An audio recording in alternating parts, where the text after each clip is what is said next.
Party పరంగా BC సోదరులకి 42% రిజర్వేషన్లో ఏది సీట్లు అలాట్ చేస్తూ మొదట గ్రామ పంచాయతీ ఎన్నికలు నిర్వహించాలని ఈరోజు కేబినెట్ నిర్ణయించడం జరిగింది. మిగిలిన ఎంపీటీసీలు, జెడ్పీటీసీలు,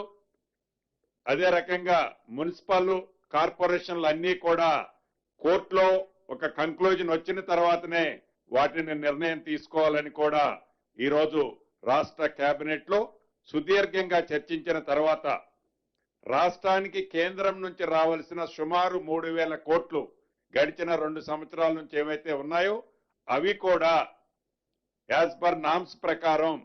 మార్చితో ల్యాబ్స్ అయిపోతున్న కారణంగా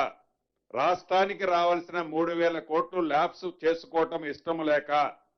స్థానిక సంస్థలు ఓన్లీ గ్రామ పంచాయతీ ఎన్నికలు పెట్టాలని ఈరోజు కేబినెట్ నిర్ణయించారు.